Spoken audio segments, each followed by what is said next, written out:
Bismillahirrahmanirrahim. Assalamualaikum warahmatullahi wabarakatuh. Apa kabar semuanya? Semoga kita semua selalu dalam keadaan sehat walafiat. Untuk video kali ini kita akan membahas mengenai aturan transformasi LRS ke relasi atau tabel. Aturan yang pertama yaitu setiap satu LRS akan menjadi satu tabel. Ini satu LRS, nama LRS-nya yaitu mahasiswa.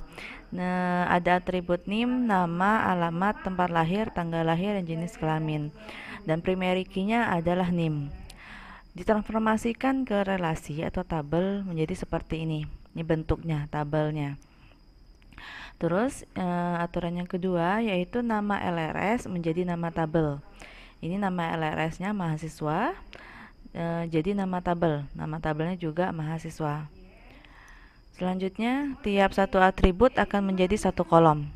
Satu atribut ini akan menjadi satu kolom. Jadi NIM ini nanti akan ditulis di sini. Nama di kolom yang kedua, alamat di kolom yang ketiga, tempat lahir di kolom yang keempat, dan seterusnya. Nama atribut akan menjadi nama kolom. Ya, nama atribut akan menjadi nama kolom. NIM, tulis di sini NIM, nama, di sini nama kolom yang kedua, alamat, nama kolom, alamat yang ketiga, tempat lahir, dan nama kolom yang keempat, tempat lahir. Nah, itu relasi atau tabel.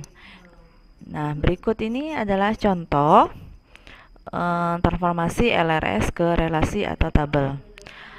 Di sini ada LRS, Logical Record Structure, mahasiswa ikut mata kuliah. Di LRS mahasiswa ada atribut NIM, nama, alamat. Di LRS ikut ada NIM, kode mata kuliah, dan nilai. Dan di tabel mata kuliah ada kode mata kuliah, deskripsi, dan SKS. Nah, setelah ditransformasi ke relasi atau tabel LRS mahasiswa ini akan jadi tabel seperti ini. Nama tabelnya mahasiswa, atribut yang pertama NIM, jadi nama kolom yang pertama. Atribut yang kedua nama, jadi nama kolom yang kedua. Dan atribut yang ketiga alamat, jadi nama kolom yang ketiga di tabel mahasiswa. Selanjutnya ada LRS ikut. Di LRS ikut ini ada atribut NIM, kode mata kuliah, dan nilai. Kalau ditransformasi ke relasi atau tabel ada seperti ini bentuknya. Nama LRS jadi nama tabel, ikut juga. Terus kolom yang pertama NIM, kolom yang kedua kode mata kuliah, dan kolom yang ketiga nilai. Selanjutnya ada LRS mata kuliah. Ada atribut kode mata kuliah, deskripsi, dan SKS. Ditransformasi ke relasi atau tabel. Nama tabelnya sesuai dengan nama LRS-nya yaitu mata kuliah. Selanjutnya tabelnya atribut yang pertama yaitu kode mata kuliah di kolom pertama. Atribut yang kedua deskripsi di kolom yang kedua, dan atribut yang ketiga SKS di kolom yang ketiga.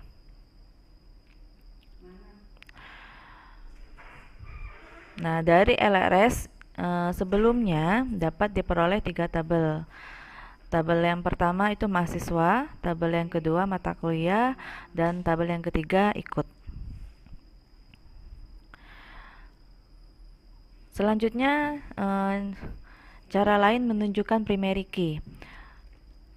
Di dalam LRS primary key-nya sudah dikasih tanda ya dengan garis bawah.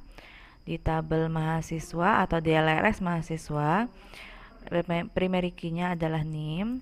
Di tabel ikut primary key-nya NIM dan kode mata kuliah. Di LRS mata kuliah primary key-nya kode mata kuliah. Nah, di relasi atau tabel dikasih identifikasi NIM ini sebagai primary key, ditulis PK seperti ini. Terus untuk tabel mata kuliah, kode mata kuliah sebagai primary key ditulis PK seperti ini juga. Dan di tabel ikut, karena ada 2 primary key, maka penulisannya seperti ini. NIM kode mata kuliah, ini PK.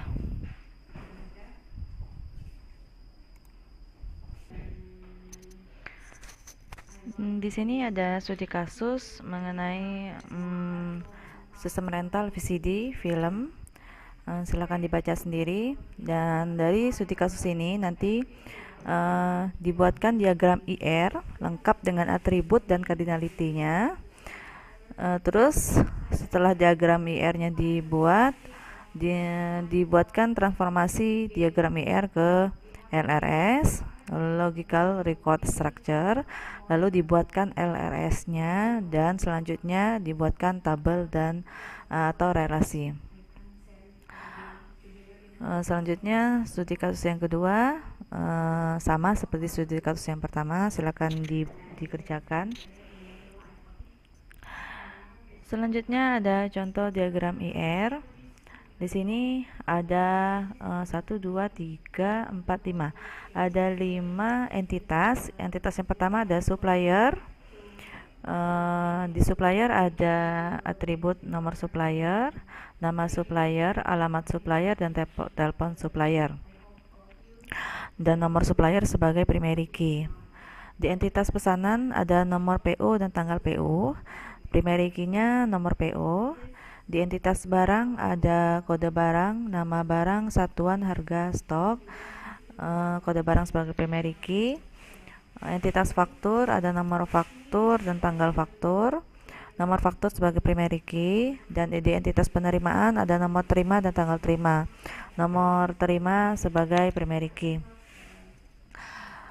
Selanjutnya cardinality antara supplier dan pesanan itu one to many, pesanan ke barang many to many, pesanan ke faktur one to one, faktur ke barang many to many, dan faktur ke penerimaan one to one.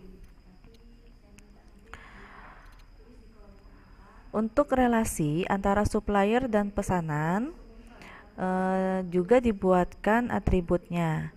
Atributnya berasal dari primary key dari entitas sebelah kiri dan sebelah kanannya. Untuk entitas terima ada nomor supplier dari entitas supplier, ada nomor PO dari entitas pesanan. Dari pesanan ke faktur ada relasi cetak. Atributnya nomor PO berasal dari entitas pesanan, nomor faktur berasal dari entitas faktur. Faktur dan penerimaan ada relasi buat. Atributnya nomor terima berasal dari entitas penerimaan, dan nomor faktur berasal dari entitas faktur. Pesanan barang ada relasi minta. Karena cardinality-nya many to many, maka atributnya ditambahkan atribut yang bukan milik entitas di sebelah kiri dan kanannya. Saya ulangi, karena ini cardinality-nya many to many, di relasinya ditambahkan atribut yang bukan milik entitas sebelah kiri dan sebelah kanannya. Di sini atributnya nomor PO berasal dari entitas pesanan, kode barang berasal dari entitas barang.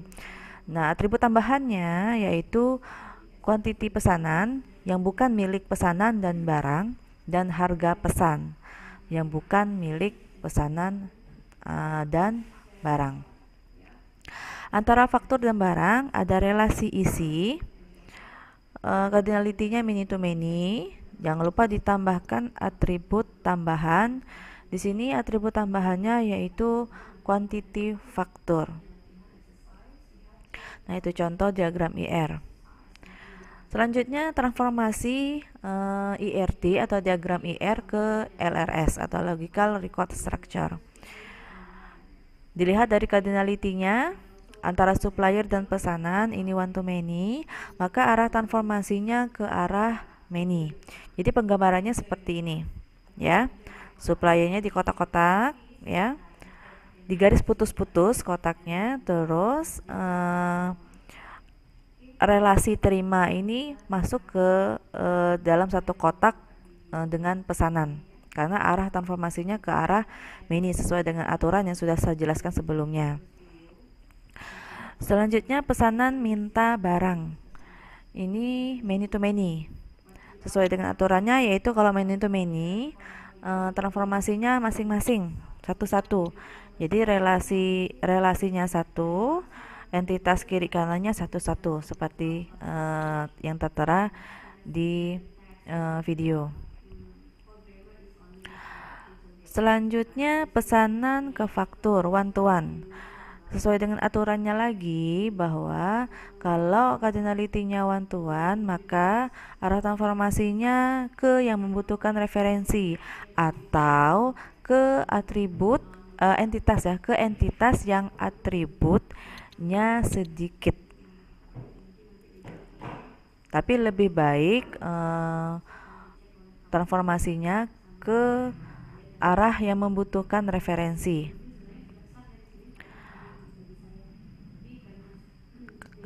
Contoh di sini antara pesanan dan faktur, arah transformasinya ke faktur karena faktur ini membutuhkan referensi dari pesanan, yaitu nomor pesanan yang nanti ada di faktur.